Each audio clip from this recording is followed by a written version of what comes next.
В Якутске завершаются съемки нового российского фильма «Он дракон». Съемочная группа кинокомпании «Базилевс» вот уже третий день снимает последние сцены фильма в местности Үс-Хатын. У нас в фильме есть пролог. В этом прологе рассказываются традиции и раскрывается некая мифология дракона, как это происходило за 100 лет до того, как появилась наша главная героиня фильма.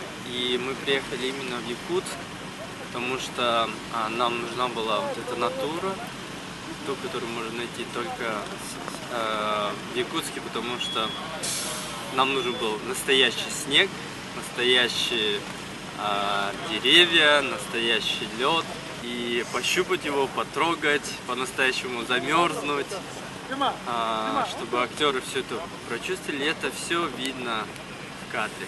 Снимается, в общем, только мои ноги по колено.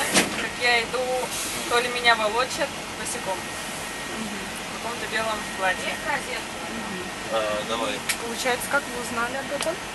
Кто вам предложил? Мой знакомый сказал, что верная девушка для этой роли.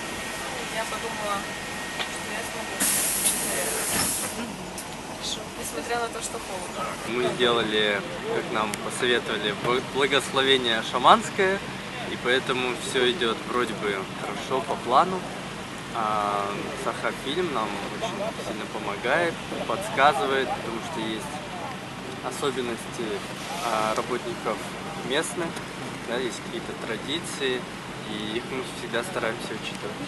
И наши художники-постановщики задействованы, наши операторы, наши сахафильмовские, все почти производственный состав, почти большая половина задействована. Это почти примерно уже четвертый день. Подготовились где-то неделю. Конечно, это очень мало. Но чем могли, тем и... Этот рисунок — это всего лишь фрагмент того большого рисунка, который находится в той стране. Его попросил мне сделать группу для того, чтобы удобно было подобраться к камере, так как нужно было снять голову дракона. Основной рисунок диаметром порядка 100 метров. На самом деле, по сравнению с моими предыдущими работами, он очень прост.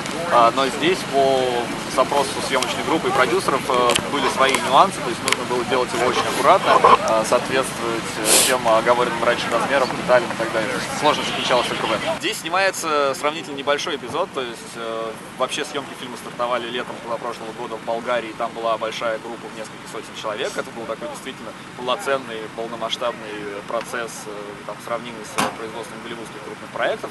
Здесь же у нас небольшая команда, ну, в принципе, никаких особенных сложностей нету, и холод, ну, это мы привыкли работать, в общем-то, зимой на открытом воздухе, слава богу, как сейчас не январь и не февраль, погода достаточно умеренная. Могли возникнуть какие-то проблемы с техникой, но, в общем-то, вот я поговорил с операторами, с техническими сложностями, говорят, что нет, никаких особых сложностей нету. Отличная погода, прекрасно, что есть солнце.